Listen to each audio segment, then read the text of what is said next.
ಇಂದೇ ಡೌನ್ಲೋಡ್ ಮಾಡಿ ಮತ್ತು ನಿಮ್ಮ ನೆಚ್ಚಿನ ಶೋಗಳನ್ನು ಆನಂದಿಸಿ. ನನ್ನ ನಿರ್ಧಾರನ ಯಾರ ಹತ್ರ ಹೇಳ್ಕೊಂಡ್ರು ಯಾರೂ ಒಪ್ಪಲ್ಲ. ಆದರೆ ನನ್ನ ಮಗ ಉದ್ಧಾರ ಆಗಬೇಕು ಅನ್ನೋದಾದರೆ ನಾನು ನನ್ನ ಪ್ರಾಣತ್ಯಾಗ ಮಾಡಲೇಬೇಕು. ಈ ವಿಷಯ ಯಾರಿಗೂ ಗೊತ್ತಾಗಬಾರ್ದು. ನನ್ನ ಸಾವು ಆಕ್ಸಿಡೆಂಟ್ ಅಂತ ಪ್ರೂವ್ ಆಗಬೇಕು ಅಂದರೆ ನನಗಿರೋದು ಒಂದೇ ದಾರಿ.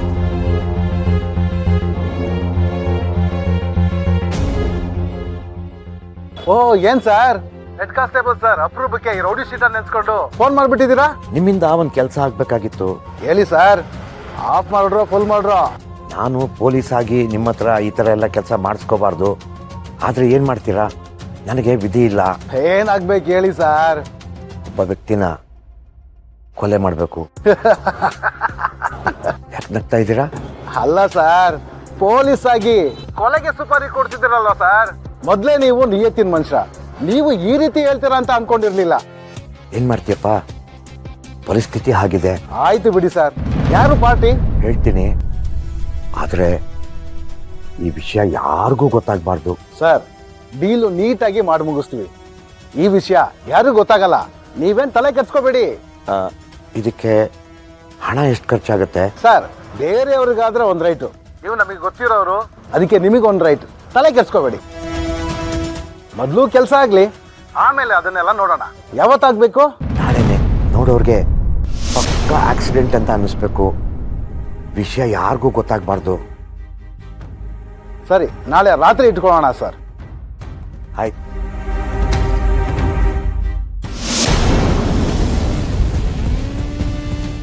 ನೀನು ಯಾವಾಗ ಬಂದೆ? ಏನೋ ಆಕ್ಸಿಡೆಂಟ್ ಅಂತಿದ್ರಿ? ಅದು ಡಿಪಾರ್ಟ್ಮೆಂಟಲ್ಲಿ ಒಂದು ಆಕ್ಸಿಡೆಂಟ್ ಕೇಸ್ ಬಗ್ಗೆ ಮಾತಾಡ್ತಾ ಇದ್ದೆ. ಸರಿ, ಬನ್ನಿ ಕಾಫಿ ಕುಡಿಯಿರಂತೆ. ಇಷ್ಟು ವರ್ಷ ನಮಗೆ ಅಂತಾನೇ ದುಡ್ದಿದ್ಯಾ. ಇವತ್ತು ಒಂದು ದಿನ ನಾನು ನಿನಗೆ ಅಡುಗೆ ಮಾಡಿಕೊಡ್ತೀನಿ. ನೀವು ಅಡುಗೆ ಮಾಡ್ತೀರಾ? ನಿನಗೋಸ್ಕರ ಒಂದೇ ಒಂದು ದಿನ ನಾನು ಅಡುಗೆ ಮಾಡಿದಳೆ ಏನೂ ಆಗಲ್ಲ.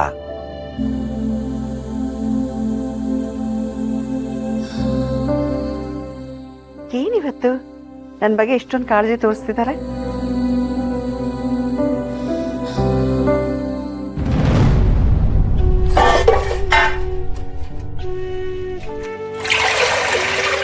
ಅಣ್ಣ, ಏನಾದ್ರೂ ಬೇಕಿತ್ತಾ?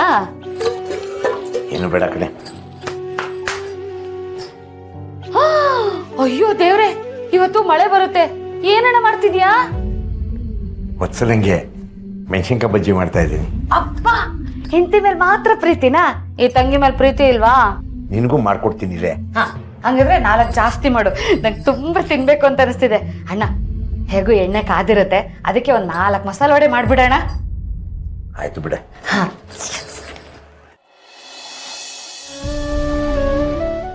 ಅಪ್ಪ, ನೀವೇನಿಲ್ಲಿ? ಯಾಕಮ್ಮ ಬರ್ಬಾರ್ದಾ? ಅಯ್ಯೋ, ಆತರ ಎಲ್ಲ ಏನಿಲ್ಲ ಅಪ್ಪ. ಒಂದ್ ನಿಮಿಷ ಕುತ್ಕೊಳ್ಳಿ, ಕಾಫಿ ಮಾಡ್ತಿದ್ದೆ, ತಗೊಂಡ್ ಬರ್ತೀನಿ. ಪರವಾಗಿಲ್ಲಮ್ಮ, ಕುತ್ಕೊಳ್ಳಿ ಅಪ್ಪ, ತಗೊಂಡ್ ಬರ್ತೀನಿ.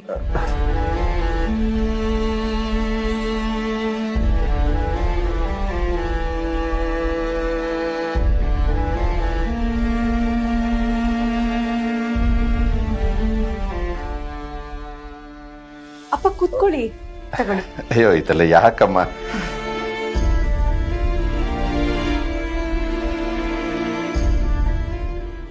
ಏನಮ್ಮ, ಈ ಮನೆಯಲ್ಲೆಲ್ಲ ಓಕೆನಾ? ಯಾಕಪ್ಪ ಹೀಗೆ ಕೇಳ್ತಿದ್ದೀರಾ? ಅಂದ್ರೆ ನಿಮಗೆ ಈ ಮನೆ ಅಡ್ಜಸ್ಟ್ ಆಗಿದೆ ಅಂತ ಕೇಳಿದೆ ಅಷ್ಟೇ. ಏನಪ್ಪ, ಇದೇ ನಮ್ಮ ಹೊಸ ಮನೆನಾ? ನಮ್ಮ ಔಟ್ ಹೌಸೇ ಅಲ್ವಾ? ಅದಕ್ಕಲ್ಲಮ್ಮ, ಯಾವಾಗಲೂ ನೀನು ಮನೆನ ರೂಮ್ನೆಲ್ಲ ತುಂಬ ನೀಟಾಗಿ ಮೇಂಟೈನ್ ಮಾಡ್ತಿದ್ದೆ. ಆದರೆ ಇವತ್ತಷ್ಟೊಂದು ನೀಟಾಗಿ ಕಾಣಿಸ್ಲಿಲ್ವಲ್ಲ, ಅದಕ್ಕೆ ಕೇಳಿದೆ ಅಷ್ಟೇ. ತಾನೇ ರಾಹುಲ್ ನನ್ನ ಜೊತೆ ಜಗಳ ಆಡ್ಕೊಂಡು ಹೋದ ಅಂತ ಯಾವ ಬಾಯಿಂದ ಹೇಳಪ್ಪ? ರಾಹುಲ್ ನಿನ್ನ ಜೊತೆ ಕೊಂಡ್ಕೊಂಡು ಹೋಗ್ತಿದ್ದಾನಲ್ಲ? ಹಾಪ, ನಾವು ಚೆನ್ನಾಗೇ ಇದ್ದೀವಿ. ಅದು ಸ್ವಲ್ಪ ಎದ್ದಿದ್ದು ಲೇಟ್ ಆಗೋಯ್ತು. ಇವಾಗ ಮನೆ ಕ್ಲೀನ್ ಮಾಡಬೇಕು. ಹೌದು, ಎಲ್ಲಿ ರಾಹುಲ್? ಅದು ಸ್ಕೂಲಿಗೆ ಹೋಗಿದ್ದಾನೆ. ಇವತ್ತು ಗೌರ್ಮೆಂಟ್ ಹಾಲಿಡೇ ಅಲ್ವಾ? ಸ್ಕೂಲ್ ಇದೆಯಾ? ಸ್ಕೂಲಿಗೆ ಸಂಬಂಧಪಟ್ಟಿದ್ದೆ ಏನೋ ಕೆಲಸ ಇದೆ ಅಂತ ಹೇಳಿ ಹೋದ. ಇನ್ನೇನು ಬರ್ಬೋದು. ಅಲ್ಲಮ್ಮ, ನಿನ್ನ ಮತ್ತೆ ರಾಹುಲ್ ಮಧ್ಯೆ ಮೊದಲಿನಷ್ಟು ಹೊಂದಾಣಿಕೆ ಇಲ್ವೇನೋ ಅಂತ ನನಗೆ ಅನುಮಾನ ಬರ್ತಾ ಇದೆ. ನೀನು ಮೊದಲಿನ ಥರ ನಗ್ನಗ್ತಾ ಓಡಾಡ್ತಾ ಇಲ್ಲ. ರಾಹುಲ್ ನಮ್ಮ ಕಣ್ಣಿಗೆ ಸರಿಯಾಗಿ ಬೀಳ್ತಾ ಇಲ್ಲ.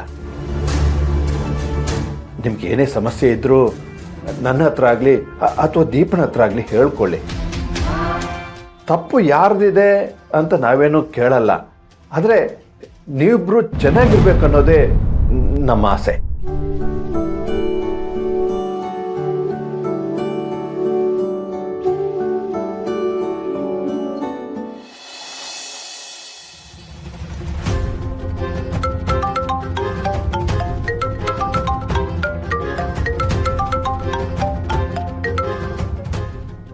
ಹಲೋ. ಹಲೋ, ನಿಮ್ಮ ಫ್ರೆಂಡು ಪತ್ಲು ಅನ್ನೋರು ನಂಬರ್ ಕೊಟ್ಟರು. ನಾಳೆ ಒಂದು ಡ್ಯೂಟಿ ಇದೆ, ಮಾಡ್ತೀರಾ ಸರ್? ಏನು ಡ್ಯೂಟಿ ಸರ್? ಲಾರಿ ಓಡಿಸ್ಬೇಕು. ಹಾಸನ್ಗೆ ಹೋಗಿ ಅನ್ಲೋಡ್ ಮಾಡಬೇಕು. ಹೌದಾ, ಆಗಲಿ ಸರ್. ಅದು ಪೇಮೆಂಟ್ ಎಷ್ಟು? 10,000 ಕೊಡ್ತೀನಿ. ಹಾಂ ಸರ್, ಮಾಡ್ತೀನಿ. ನಾಳೆ ನೈಟ್ ಡ್ಯೂಟಿ, ಎಲ್ಲಿ ಬರಬೇಕು ಅಂತ ಮೆಸೇಜ್ ಮಾಡ್ತೀನಿ. ಆಗಲಿ ಸರ್. ಹಾಂ.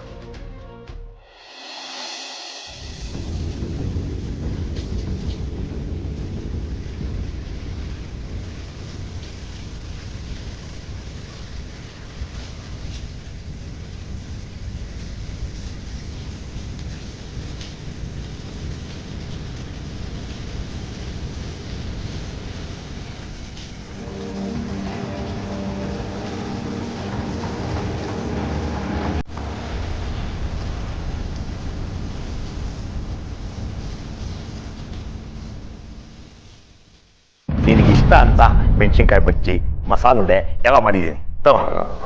ಅಪ್ಪ ನೀವು ಮಾಡಿದ್ರಾ? ನೀನಂತೂ ಮಾಡಲ್ಲ. ನಮ್ಮಣ್ಣ ನಮಗೋಸ್ಕರ ಮಾಡಿದ್ದಾನೆ, ತಿನ್ನೋಲೋ. ಅಂಬುಜಾ, ಇನ್ಮೇಲೆ ನಾನು ಇಲ್ಲದೆ ಇರೋವಾಗ ಸುಮ್ಮನೆ ನನ್ನ ಮಗನ್ನ ಬೈಬಾರ್ದು. ನಾನಿಲ್ದೇ ಇರುವಾಗ ಅಂದರೆ ಎಲ್ಗಾದ್ರೂ ಹೋಗ್ತಿದ್ದೀರಾ?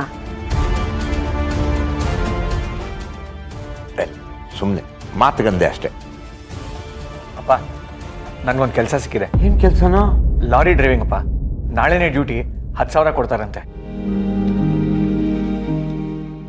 10,000ನಾ? ಎಷ್ಟು ದಿನಕ್ಕೋ? ಒಂದೇ ಟ್ರಿಪ್ ಅತ್ತೆ. ನಾಳೆ ರಾತ್ರಿ ಹಾಸನ್ಗೆ ಹೋಗ್ಬೇಕು. ಅಲ್ಲಿ ಡಿಸ್ಪ್ಯಾಚ್ ಮಾಡಿ ವಾಪಸ್ ಬಂದ್ಬಿಡೋದಷ್ಟೇ. ನರಸಿಂಹ, ರಾತ್ರಿ ಡ್ರೈವಿಂಗ್ ಅಂತೀಯ, ಸ್ವಲ್ಪ ನೋಡ್ಕೊಂಡು ಗಾಡಿ ಓಡಿಸೋ. ಹೇಗೋ ಕೆಲಸ ಸಿಕ್ಕಿದೆಯಲ್ಲಪ್ಪ, ಅಚ್ಚುಕಟ್ಟಾಗಿ ಮಾಡಿ ಅಭ್ಯಾಸ ಮಾಡ್ಕೋತೀನಿ. ಪಕ್ಕ ಆಕ್ಸಿಡೆಂಟ್ ಅಂತ ಅನ್ನಿಸ್ಬೇಕು. ವಿಷಯ ಯಾರಿಗೂ ಗೊತ್ತಾಗಬಾರ್ದು. ಸರಿ, ನಾಳೆ ರಾತ್ರಿ ಇಟ್ಕೊಳ್ಳೋಣ ಸರ್. ನಾಳೆ ನೈಟ್ ಡ್ಯೂಟಿ, ಎಲ್ಲಿ ಬರಬೇಕು ಅಂತ ಮೆಸೇಜ್ ಮಾಡ್ತೀನಿ. ಮುಂದೆ ಈ ಮನೆ ಜವಾಬ್ದಾರಿ ನೀನೇ ತಗೋಬೇಕು.